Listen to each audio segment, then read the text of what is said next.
C OTT is a great platform. It's ಈಗ ಒಂದು ಆಲ್ಟರ್ನೇಟನ್ನು ಒಂದು ಪ್ರೆಸೆಂಟ್ ಮಾಡಿದೆ.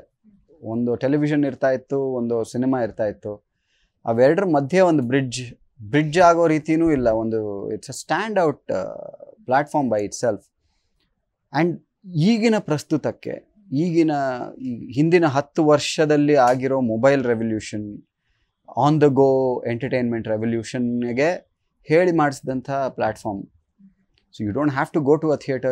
You can be traveling, but you don't have to go to a theater. You can watch it. You can watch a film. You can watch whatever you want. ಇದರಲ್ಲಿ ಆ ನಿಟ್ಟಿನಲ್ಲಿ brilliant platform. OTT is a great platform. And ನಿಮ್ಮಲ್ಲಿ ಕಥಾವಸ್ತು ಚೆನ್ನಾಗಿದ್ದರೆ ಅದಕ್ಕೆ ಸ್ವೀಕರಿಸೋರು takers ಇರ್ತಾರೆ ಅನ್ನೋದನ್ನು prove ಮಾಡಿದಂಥ platform. Web series ಅನ್ನೋ ಒಂದು ಹೊಸ ಫಾರ್ಮ್ಯಾಟನ್ನು ಹುಟ್ಟುಹಾಕಿದಂಥ ಇದು. Of course these are all concepts from the west. But ನಮ್ಮಲ್ಲಿ ಕಾಂಟೆಂಟ್ ಕ್ರಿಯೇಟರ್ಸ್ ಇದ್ದಾರೆ ಅಂತ ಪ್ರೂವ್ ಮಾಡ್ತು. ಬೇರೆ ಬೇರೆ ರೀತಿಯ ಕಾಂಟೆಂಟನ್ನು ಜನರು ಸ್ವೀಕರಿಸೋಕೆ ರೆಡಿಯಾಗಿದ್ದಾರೆ. ಸಿನಿಮಾದಲ್ಲಿ ತೋರಿಸೋ ಒಂದೇ ಫಾರ್ಮ್ಯಾಟ್ ಅಲ್ಲ, ಅಥವಾ ಸೀರಿಯಲ್ಸಲ್ಲಿ ತೋರಿಸೋ ಇನ್ನೊಂದು ಫಾರ್ಮ್ಯಾಟ್ ಅಲ್ಲ.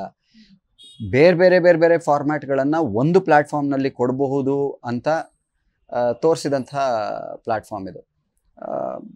ಆರ್ಟಿಸ್ಟ್ಗೂ ಅಷ್ಟೆ.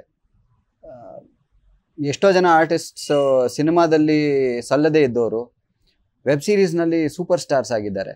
ಇಟ್ ಇಸ್ ನಾಟ್ ದಟ್ ಸಿನಿಮಾದಲ್ಲಿ ಅವ್ರಿಗೆ ಟ್ಯಾಲೆಂಟ್ ಇರಲಿಲ್ಲ ಅಂತ ಅಲ್ಲ, ಆ ಟ್ಯಾಲೆಂಟನ್ನು ಬಳಸ್ಕೊಳ್ಳೋವಂಥ ಪಾತ್ರಗಳು ಅವ್ರಿಗೆ ಸಿಕ್ಕಿರಲಿಲ್ಲ.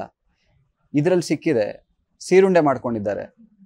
They are not any less than any film actor ಅಥವಾ ಎನಿ ಅದರ್ ಆ್ಯಕ್ಟರ್ ಅಂತ who has made a name. They were just plain unlucky that they were not used ಅಂತ. ಅಂಥವರೆಲ್ಲ ಇವತ್ತು ಆ್ಯಕ್ಟರ್ಸ್ ಆಗಿ ಮಿಂಚ್ತಾ ಇದ್ದಾರೆ. ಫಿನಾನ್ಷಿಯಲಿ ಆಗಲಿ ಇನ್ನೊಂದಾಗಲಿ, it's giving a lot of people lot of money, lot of fame. So ಎಲ್ಲರೂ ಅವರವರ ಚೋಸನ್ ಫೀಲ್ಡ್ಸಲ್ಲಿ ಮಿಂಚ್ಬೋದು ಅನ್ನೋವಂಥ ಒಂದು ಪ್ಲ್ಯಾಟ್ಫಾರ್ಮ್ನ ಸೆಟ್ ಮಾಡಿದೆ. ಸೊ ಅದಕ್ಕೆ ಸೋಷಿಯಲ್ ಮೀಡಿಯಾನು ಆಫ್ಕೋರ್ಸ್ ಇನ್ಕ್ಲೂಡ್ ಆಗುತ್ತೆ. ಸೋಷಿಯಲ್ ಮೀಡಿಯಾ ಆಗಲಿ, OTT ಪ್ಲ್ಯಾಟ್ಫಾರ್ಮ್ಸ್ ಆಗಲಿ.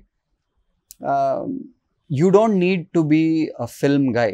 You don't need to be a film actor. You don't need to be a filmmaker to shine. ನಾನು ಯೂಟ್ಯೂಬ್ನಲ್ಲಿ ಒಂದು ಸಿನಿಮಾ ಮಾಡ್ತೀನಿ, ಒಂದು ಶಾರ್ಟ್ ಫಿಲ್ಮ್ ಮಾಡ್ತೀನಿ, ನಾನು ಅದರಲ್ಲೂ ಮಿಂಚ್ತೀನಿ.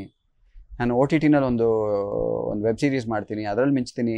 ಆ್ಯಂಡ್ ಎಲ್ಲರೂ ಎಲ್ಲದರಲ್ಲೂ ಹೋಗ್ಬೋದು ಅನ್ನೋಂಥದ್ದು ತೋರಿಸ್ತಾ ಇದ್ದಾರೆ. ಎಷ್ಟೋ ಜನ ಸಿನಿಮಾ ಡೈರೆಕ್ಟರ್ಸು OTTನಲ್ಲಿ ಡೈರೆಕ್ಟ್ ಮಾಡ್ತಾ ಇದ್ದಾರೆ. ಸಿನಿಮಾ ಆರ್ಟಿಸ್ಟ್ OTTಗೆ ಬಂದು ವೆಬ್ ಸೀರೀಸ್ ಮಾಡ್ತಾ ಇದ್ದಾರೆ. ಸೊ ಅಲ್ಲಿರೋರು ಇಲ್ಲಿಗೆ ಬರ್ತಿದ್ದಾರೆ, ಇಲ್ಲಿರೋರು ಅಲ್ಲಿಗೆ ಹೋಗ್ತಾ ಇದ್ದಾರೆ. ಸೊ ಕೊಟ್ಟು ತೊಗೊಂಡು ಆಗ್ತಾ ಇದೆಯಲ್ಲ ಈ ವಿನಿಮಯ ಅಂತಾರಲ್ಲ. ಸೊ ಇಂಪೋರ್ಟ್ ಎಕ್ಸ್ಪೋರ್ಟ್ ಚೆನ್ನಾಗಾಗ್ತಾ ಇದೆ, which is always great. Which is always great that talent ಅನ್ನೋದು ಎಲ್ಲ ಕಡೆ ಎಕ್ಸ್ಚೇಂಜ್ ಆಗ್ತಾ ಇದೆ. ಆ್ಯಂಡ್ ಪ್ಲ್ಯಾಟ್ಫಾರ್ಮ್ಸ್ ಬಂದ ಮೇಲೆ ಈ ರೀಜನಲ್ ಡಿವೈಡ್ ಅಂತಾರಲ್ಲ, ಲ್ಯಾಂಗ್ವೇಜ್ ಡಿವೈಡ್ ಎಲ್ಲ ಕಡಿಮೆ ಆಗಿದೆ. So they are making web series or films for the whole of India to consume. ಮುಂಚೆ ನಾರ್ತ್ ಸೆಂಟ್ರಿಕ್ ಆಗಿ ಒಂದು ಸಿನಿಮಾ ಮಾಡೋರು, ಸೌತ್ ಸೆಂಟ್ರಿಕ್ ಆಗಿ ಒಂದಷ್ಟು ಸಿನಿಮಾಗಳಿರೋದು. ಇವಾಗ ನಾರ್ತ್ಗೂ ಇರಬೇಕು, ಸೌತ್ಗೂ ಇರಬೇಕು ಅಂತ ಕಾಸ್ಟಿಂಗ್ನಲ್ಲೂ ಆ ಥರ ಮಾಡ್ತಾರೆ. ಬರವಣಿಗೆನಲ್ಲೂ ಆ ಥರದ್ದು ಕ್ಯಾರೆಕ್ಟರ್ಸ್ನ ಹುಟ್ಟಾಕ್ತಾರೆ. ಬೆಂಗಳೂರಿನಲ್ಲಿ ಯಾವುದೋ ಕಲ್ಕಟಾ ಫ್ಯಾಮಿಲಿ ಬಗ್ಗೆ ಮಾತಾಡ್ತಾರೆ, ಅಥವಾ ಇನ್ನೆಲ್ಲೆಲ್ಲೋ ಮುಂಬೈನಲ್ಲಿ ಬೆಂಗಳೂರಿನ ಕನ್ನಡಿಗರ ಫ್ಯಾಮಿಲಿ ಬಗ್ಗೆ ಯಾವುದೋ ಒಂದು ಸಿನಿಮಾ ಮಾಡ್ತಾರೆ. ಸೊ ಎಲ್ರಿಗೂ ಎಲ್ಲರ ಬಗ್ಗೆ ಒಂದು ಅರಿವಾಗ್ತಾ ಇದೆ. ನಾವು ಒಂದು ಇಂಡಿಯನ್ ಫ್ಯಾಮಿಲಿ ಅನ್ನೋದನ್ನು ತೋರಿಸ್ತಾ ಇದ್ದೀವಿ, ಇಂಡಿಯನ್ ಫಿಲ್ಮ್ ಇಂಡಸ್ಟ್ರಿ ಅನ್ನೋದನ್ನು ತೋರಿಸ್ತಾ ಇದ್ದೀವಿ. ಅದಕ್ಕೆಲ್ಲ ಪೂರಕವಾಗಿ OTT ಪ್ಲ್ಯಾಟ್ಫಾರ್ಮ್ಸ್ ವರ್ಕ್ ಮಾಡ್ತಾ ಇದೆ. It's a great thing.